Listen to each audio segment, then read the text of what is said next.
Welcome to Impact, where immigrants and Americans discuss America today.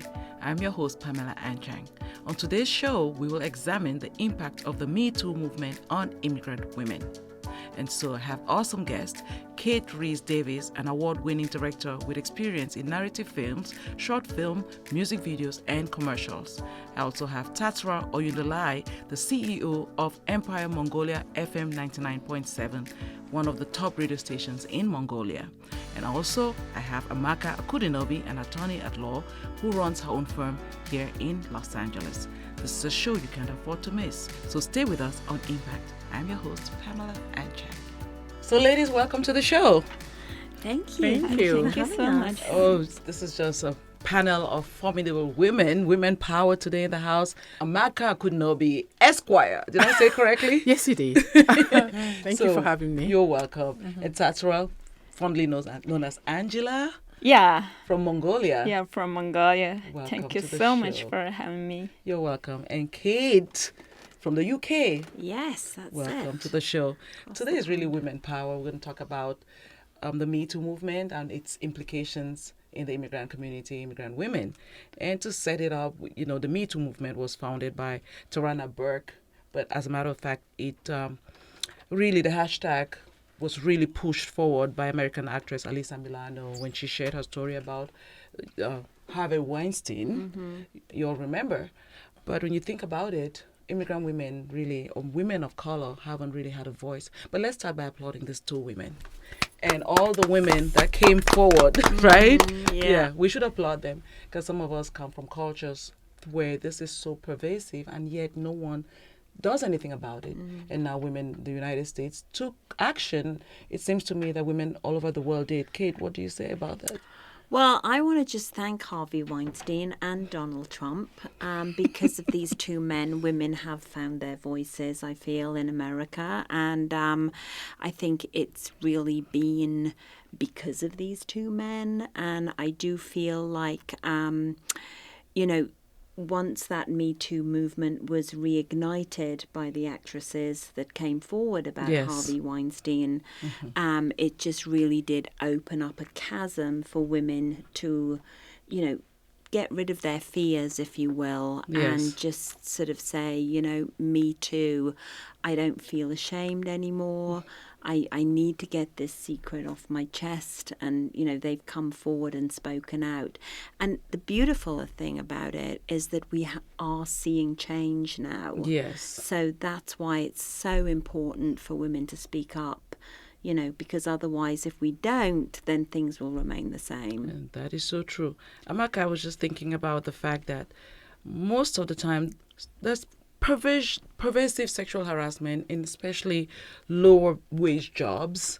And even though this movement was started by a black woman, African American, I suppose, Tarana, right? Yeah. But it looks like it took a different turn and became more of the Caucasian or the white women movement, because that was who was coming out more because of Hollywood and all of that.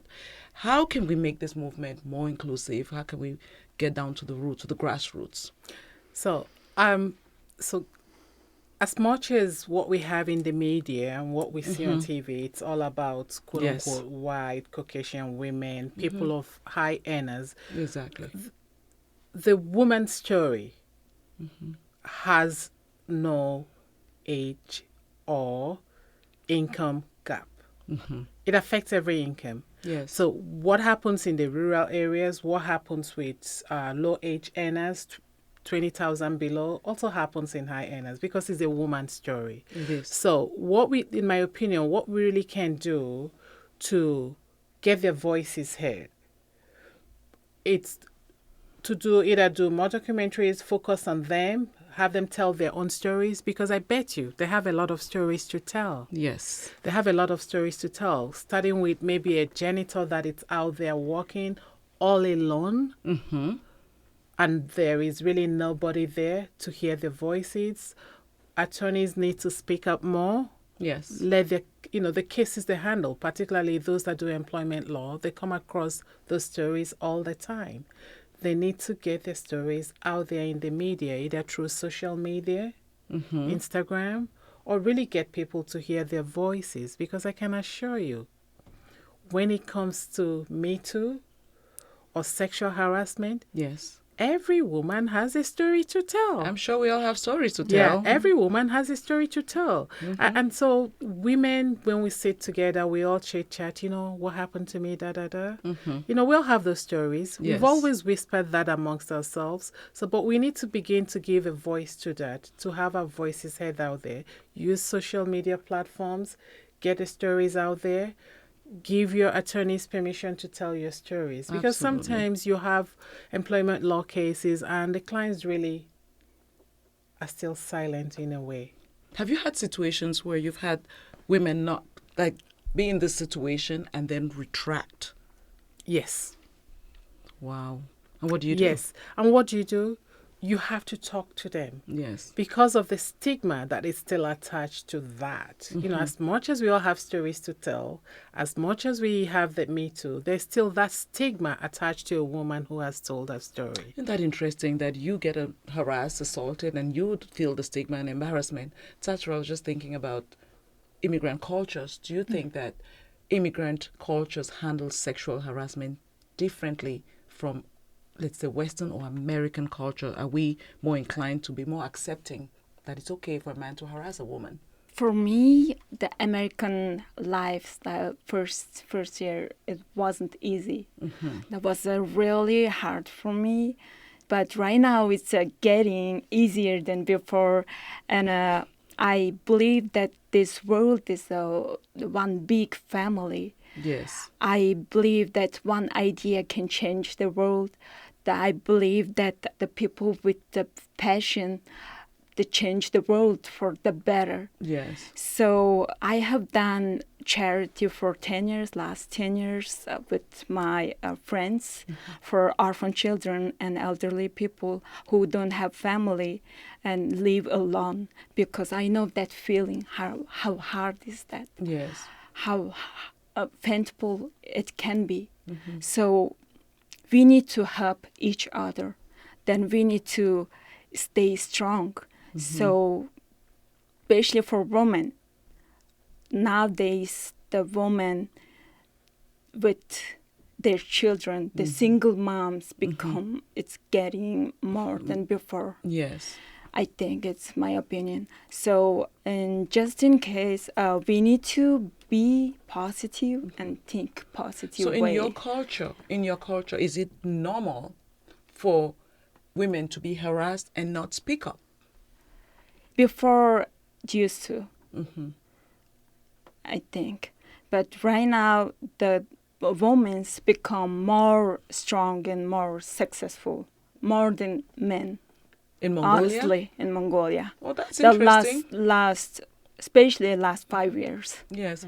Yeah, because of, I think, the women, they need to take care of their baby and they have to survive to live. Correct. Yeah, Yes. then What the about divorce is getting higher?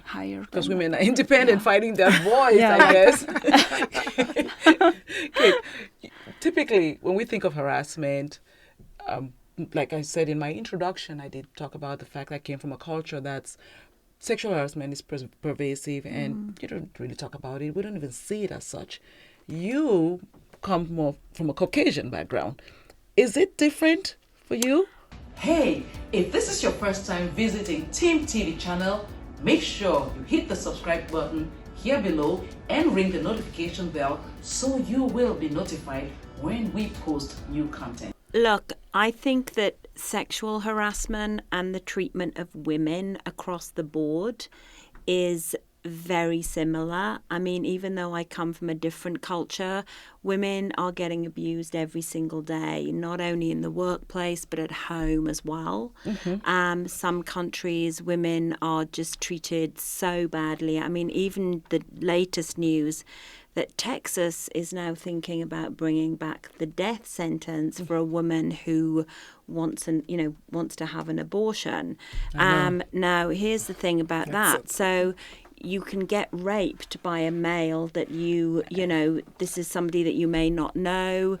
So the trauma of that, and then having your rights taken away to abort that child, literally your rights taken away and your life taken away, to me, I just don't understand where that thinking is coming from. And, I think the only solution to this is to have more women in positions of power, and especially in the law.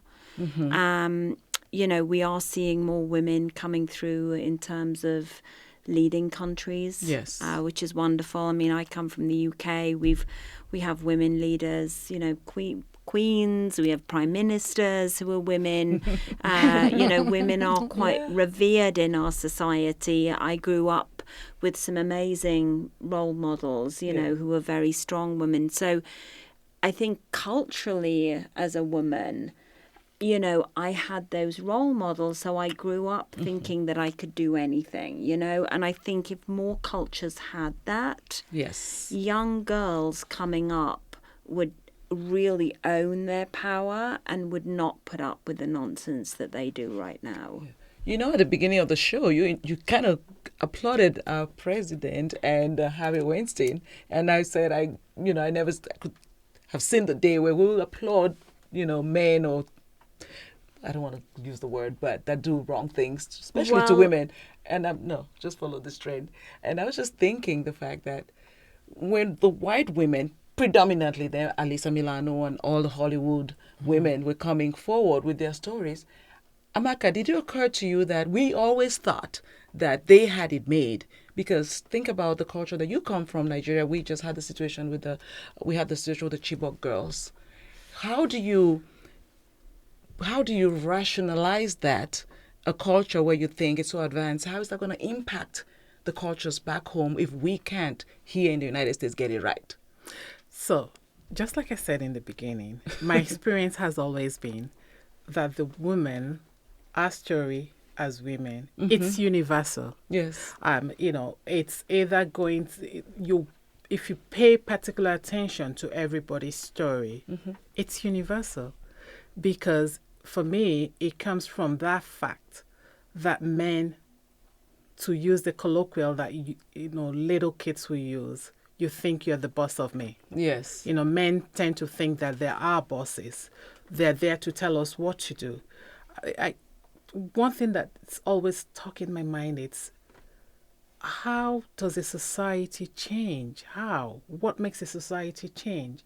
You get into school, preschool, with young boys. We all get to school on the same day. We all go through school, kindergarten, elementary school, high school, college. And all of a sudden, because I've said yes to you and you've put a ring on it, then you think you can control me. Then you think you can think for me. What has the society done to get to that? What have we done right and what have we done wrong? So, but, coming from our society, going back to your question, coming from our society, when we think about America, Britain, the European world, we think, oh, well, they're more advanced. They will know better. They will treat their women better, But when we come to our society restricts beyond what you can begin to imagine. They restrict our rights as women. They restrict our rights to inheritance. They restrict your right to your body. It's always your fault. If that young man talked to you or pulled you aside and did something wrong to you, it's your fault. What did you do? Does that come, though, from how we were raised and how girls and boys were raised? Because I don't know about you, but in some cultures that I know of, I don't want to own that, but in my culture, sometimes if you talk to a young man a certain way, you're told not to talk to a man like that. So what is the message? Have you ever been told not to look a man in the eye because that's rude? Yes. So that's your culture. So who's responsible? The mothers? Okay. For raising these boys and raising the girls, is it in the upbringing? Because where did this come from? All these men who are monsters were born and raised by women. In most cases by women. I spend a lot of time thinking about this. And I really do think that it is society in general, through the media, through the images that are portrayed in movies, all of the Hollywood statistics that have come out just recently about how few female roles, have the majority of speaking roles. Yeah. It's all male primarily. 4% of films are directed by women. So I think it's this it's a systemic cultural, I don't know what the word is, but it's almost like it's been set in stone. Right. And women need to stand up and say no more, and my referencing to thanking those men, the reason I'm thanking them is not because I appreciate them. No, absolutely not. I'm thanking them because they have been the catalyst to make these women say no more, And it has to get so bad for a woman to sort of say that. Yeah. And look, there's a lot of women that can walk away, but there's a lot of women that can't. That is and true. It's those women that we have to support and protect and help, Yes. Tsatsral, I was looking at some statistics, and it would appear that a lot of women in the Asian community are very similar to African cultures. So I know that this is something that's really pervasive in the immigrant community. What do you think about how we've raised our daughters in, I don't know, your culture? How do you raise your daughters to look up to the men? As someone in media like yourself, what is the input that you think media could have had on the cultures, regardless of how these people were raised? Mongolia, we used to have a king before, a long time ago. Then I agree with your status. You say it right. The Asian people have a similar culture. I agree with that. But Mongolian nowadays, it's changed a lot. Okay. The women's power and the women's become more leadership. More empowered. Yeah, more empowered. But in this world, I think right now she said that we need to use the social media for the good way to be smart. Yeah. And how do we make, Amaka, you are attorney on this panel. I mean, you think about this, a study shows that over 129 million women of working age in the United States, you have 12 million of them are immigrants. And most of these women can be found in domestic work, as you know, agriculture, hotel, janitorial services, which you already talked about. In a time like this where immigrants are so scared of being targeted, women are scared of being, if they complain, how can we protect these women? Are there laws in place that would protect women in these situations without necessarily jeopardizing their legal status? There are different laws that protect women in general, immigrants too. There are visas that I believe it's called the U visas, that immigrant women who have been in such situations, maybe raped or sexually harassed, you have that. The only problem we have with that visa allocation is that they can only accept or approve 10,000. I believe, every year. It's always backlogged. You have over close to 100-something thousand pending. So that's a problem. Because if you're looking at an immigrant woman in such a situation and she cannot put food on her table, then it's going to be difficult for her to really step out there and report. And one problem we have with immigrants, we have that language barrier. Yes. We have that fear of authority because where most immigrants come from, people in authority are not really your friend. That's true. People that you need to go and report to when something happens are not necessarily your friend. If you're in a work situation and maybe your immediate supervisor, it's the harasser. Yeah. Are you really going to trust that you can report to the manager? So they're immigrants in such situations. And when you have to think of your daily bread, when you have to think of putting a roof over your head, most immigrants crumple. But, some of them speak up. I remember a case in particular. I believe her name was Georgiana Hernandez, and there's a lady, Bernice Young, Y.E. Young, I believe that's her name. She wrote a book on In a Day's World, the fight to end sexual harassment against America's most vulnerable workers. Wow. That book is a very good book. It's very detailed. It has a lot of stories about immigrant women and what they have done, which is why I keep going back to employment law lawyers. They have a lot of stories to tell. And hopefully most of their clients that are immigrants will let them share their stories. Because in sharing your story, you're empowering the next woman. Couldn't have ended this segment on a better note. Thank you so much, ladies. We're going to have to continue this conversation in our one-on-one Impact Talks. So thank you so much for joining us. And I hope that the women are listening and know that there's strength in us working together. Right, ladies? Absolutely. Yes. Yeah. Oh, my God. This is Impact on KPFK 90.7 FM. I'm Pamela Anchang. Thanks for watching today's video. For more TIMTV videos about immigrant lifestyles, click on the subscribe button here below and ring the notification bell so you will be notified when we upload new content. We upload new content every single week. See you next time on TIMTV.